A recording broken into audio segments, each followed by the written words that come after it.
Mari kita fokus kepada firman Allah pada hari ini. Saudara, kalau saudara perhatikan hidup ini adalah campuran dari masa-masa yang baik dan juga masa-masa yang buruk. Campuran dari saat di mana kita ada di atas dan saat di mana kita ada di bawah. Ada ups and down di dalam hidup ini. Ada gunung, ada lembah. Pepatah Arab, saudara, berkata begini, gurun pasir itu tercipta karena di gurun matahari selalu bersinar. Dan tidak pernah turun hujan, tidak ada mendung. Mazmur pasal 23, ayat 1-4. Mazmur Daud, Tuhan adalah gembalaku, takkan kekurangan aku. Ia membaringkan aku di padang yang berumput hijau.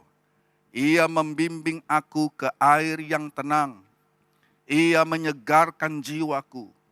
Ia menuntun aku di jalan yang benar oleh karena namanya. Sekalipun aku berjalan dalam lembah kekelaman, aku tidak takut bahaya, sebab Engkau besertaku. Sampai sekian. Lihat kata-kata di dalam Mazmur ini, saudara. Ayat yang keempat. Sekalipun aku berjalan dalam lembah kekelaman. Dalam bahasa Inggris, lembah kekelaman itu ditulis lembah bayang-bayang kematian. Lembah bayang-bayang kematian. Nah, Bapak Ibu, di tanah Israel memang ada satu lembah yang disebut sebagai lembah bayang-bayang maut atau lembah bayang-bayang kematian. Nah, saya percaya Daud sebagai penulis Mazmur 23 sudah berkali-kali dan banyak-banyak kali sudah melewati lembah bayang-bayang kematian ini. Ini lembah yang dasarnya itu sangat sempit dan tinggi daripada dinding sebelah menyebelah itu kurang lebih 250 meter. Ya. Jadi di dalam lembah ini, saudara, hanya pada saat pas tengah hari, baru saudara dapat melihat cahaya matahari.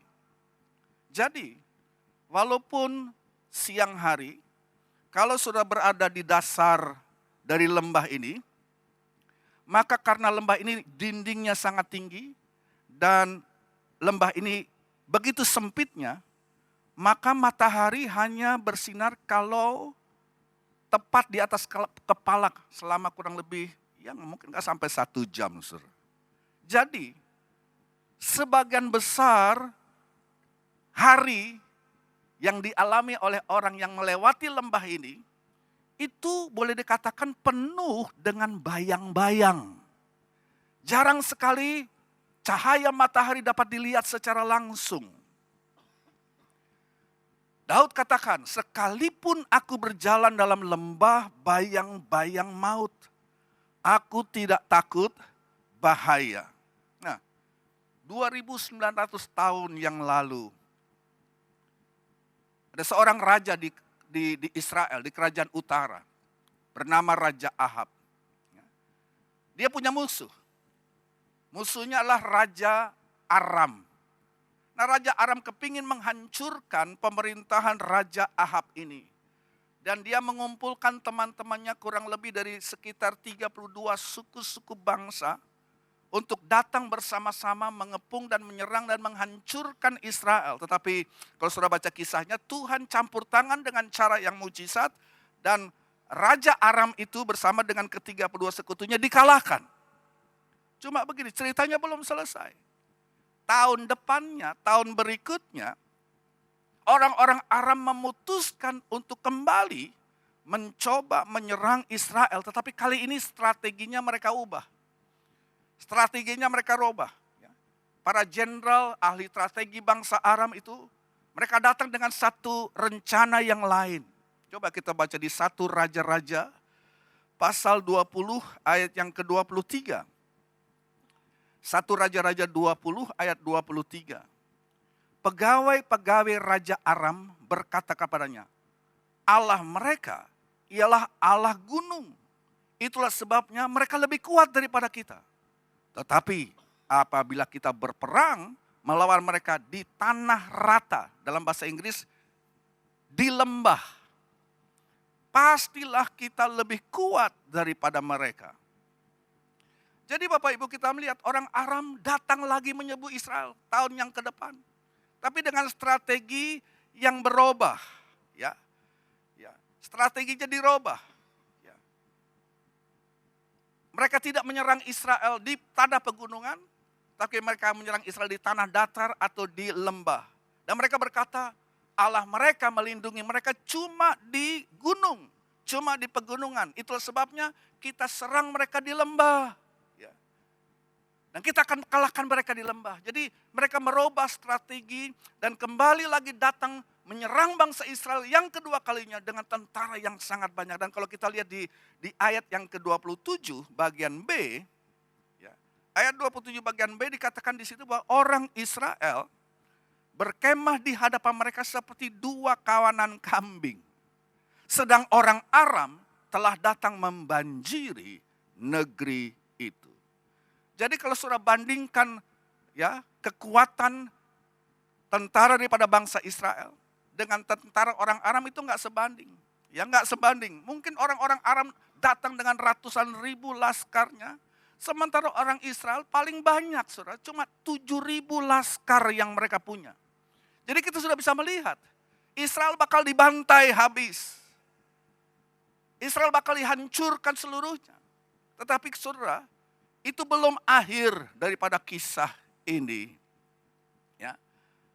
Kelihatannya memang enggak Israel bakal kalah. Tapi coba kita baca ya, di 1 Raja-Raja pasal 20. 1 Raja-Raja 20 ayat 28. 1 Raja 20 ayat 28. Maka tampillah abdi Allah dan berkata kepada Raja Israel, beginilah firman Tuhan. Oleh karena orang Aram itu telah berkata, Tuhan ialah Allah gunung dan bukan Allah dataran. Maka aku akan menyerahkan seluruh tentara yang besar itu ke dalam tanganmu, supaya kamu tahu bahwa akulah Tuhan. Nah Bapak Ibu, saya mau ringkaskan khotbah hari ini dengan kalimat begini, saudara. Perhatikan. Tuhan bukan hanya Tuhan yang hadir dalam pengalaman-pengalaman puncak gunung. Tetapi dia juga Allah yang hadir juga di dalam pengalaman-pengalaman lembah kehidupan kita. Tuhan berkata, saudara, aku adalah Tuhan dari lembah. Aku bukan hanya Tuhan dari saat-saat yang baik saja dalam hidupmu. Aku juga Tuhan dari lembah-lembah dalam kehidupanmu. Aku bukannya Tuhan di saat engkau senang. Aku hanya bukan Tuhan di saat engkau berbahagia.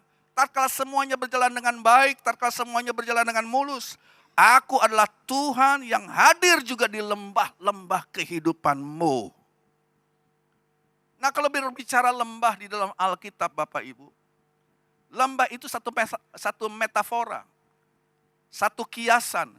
Yang artinya itu masa-masa sukar. Lembah dalam Alkitab adalah menunjuk kepada masa-masa yang sulit. Ada banyak lembah dalam Alkitab disebutkan. Lembah Akhor umpamanya. Itu adalah lembah persoalan. Ya. Ada lembah yang namanya juga lembah air mata Bapak Ibu.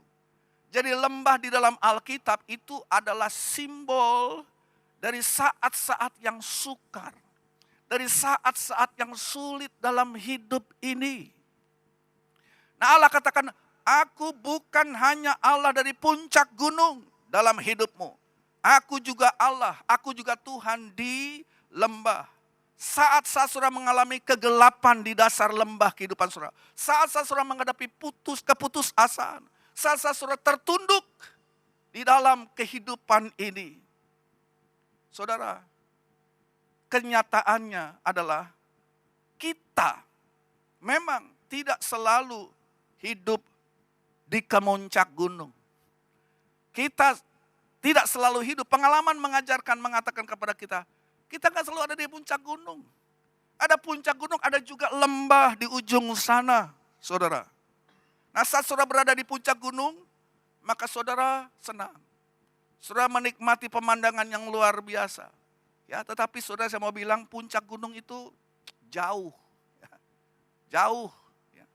Dan mungkin juga jarang. Barangkali saudara, barangkali saya katakan sebagian besar hidup kita mungkin. Sebagian besar pengalaman hidup saudara mungkin saudara ada di lembah. Saya nggak tahu lembah kayak apa yang saudara sedang alami sekarang ini. Mungkin lembah krisis keuangan. Ya, lembah krisis keuangan. Atau barangkali ada yang mengalami lembah krisis hubungan dalam rumah tangga. Lembah krisis hubungan suami istri. Atau mungkin ada yang mengalami lembah kesakitan. Lembah sakit penyakit yang saudara alami untuk beberapa lamanya. Atau lembah ketakutan barangkali. Apapun saudara, jenis lembah yang saudara sedang jalani, mari pada kesempatan hari ini saudara dengarkan firman Tuhan ini. Nah, saya mau sampaikan ada beberapa hal yang saudara perlu ketahui tentang lembah. Ya. Beberapa hal yang saudara perlu catat.